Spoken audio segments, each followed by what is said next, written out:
Listen, summer means superhero movies, right? And there's some good ones out there right now, like Superman, Fantastic Four. But if you got a little DC or Marvel fatigue, we have some great alternatives for you, and who better than Brian Eggert of Deep Focus Review, co-host of the Cinephiles, and Independent Film Critic of the Year in the entire country of the United States. It's true. That's you.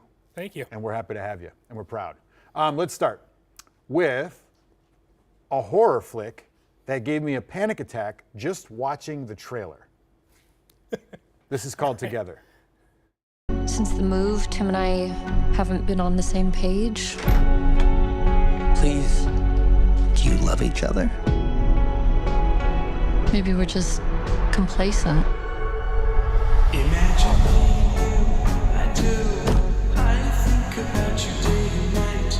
It's only right. Well, you know, complacency can sometimes simply be So happy together.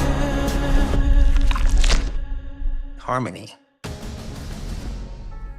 Okay, you got a small taste there. The rest of the trailer will freak you out. I don't know if I even want to see this, but I know it's powerful, whatever it is. It's definitely kind of a squirm-inducing movie. Alison Brie and Dave Franco, they're together in real life, and kind of there's some off-screen, humor with that they've been exploring in the press circuit. But this movie is really about a couple that begins exploring codependency and whether or not they're codependent and whether or not they work as a couple. This is a horror movie, so there's a force that's kind of pulling them together and threatens to fuse them into one person. Literally. Yeah.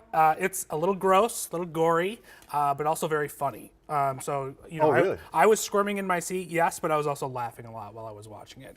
And I've heard, anecdotes about couples who have watched this movie and broke up because of it, or had arguments because of it. What a good marketing tool. Yeah. I will say that, my wife and I have been together for 25 years. Congratulations. And we got a divorce because of this. I'm just kidding. Okay, good. Thank you. Yeah. No, we're good. We're good. Okay, moving on. Everybody just had a mild panic attack here. It's Literally, okay. moving on. No, this is a very entertaining movie to see if you're into this sort of thing. I think it's got some very interesting remarks on relationships and what makes a strong relationship. I also think it's very gross and very fun. You loved it? Yeah, Okay. it was fun. Good deal. All right, coming up next, what's old is new again. We're talking about the Naked Gun remake or a sequel. Well, leave it up to you. Take a look. Who are you? Frank Drebin, Police Squad. The new version. That's the sound of the police. Hi, Daddy. It's me, Frank Jr. Love you. Hey, Dad. Boy, do I miss you. Sound of the police.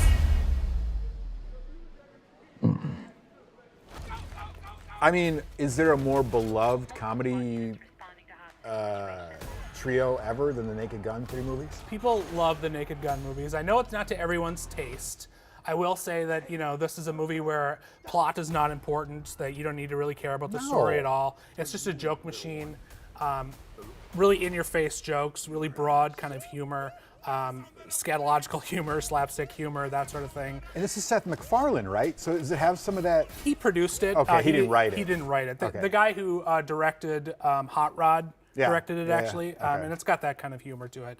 I will say that humor isn't for everyone. Right. There were people in my pre-screening who were rolling in the aisles laughing. There were some people who didn't laugh at all, and I saw a couple of walkouts because I think, you're either into these spoof movies or you're not. I sat there with a big smile on my face. I laughed many times. I groaned a few times. But it's like 75 minutes long, the plot, and then there's 10 minutes of credits. And I will say that if you're going to go, and you should go and see it with a crowd, but the credits actually have some jokes embedded into the, I bet the it text. does, yeah. And it's just like funny sitting there reading the credits. Is it the exact same humor, though, as the original Naked Gun? Totally. Yeah, Okay. it's absurdist humor. Like, you don't take anything seriously. Is it rated R? It's not rated R, no. Oh, okay. No.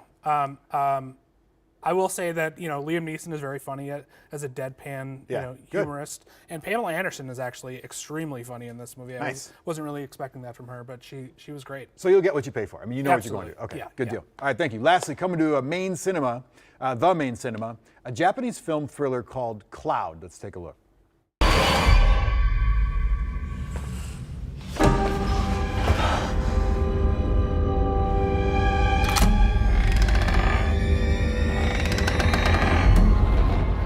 All right, So this is Kurosawa, but it's not the famous. It's not Akira Kurosawa, Yeah. it's Kiyoshi Kurosawa. Okay. He's been around for about 40 years, making a lot of thrillers, a lot of horror movies. And this is a movie about a reseller, an online reseller who buys products and kind of high pressures people into selling low, and then he sells it online for a high profit. Yes. And that's a very, he can do that anonymously through a handle. And eventually those people kind of figure out who he is and they start coming after him. And it kind of explodes into an action movie. It's like if you hoarded all the Pokemon cards Right, and wanted to sell them online for a profit. and then turned it into a horror movie of people trying to exact their revenge. Yeah.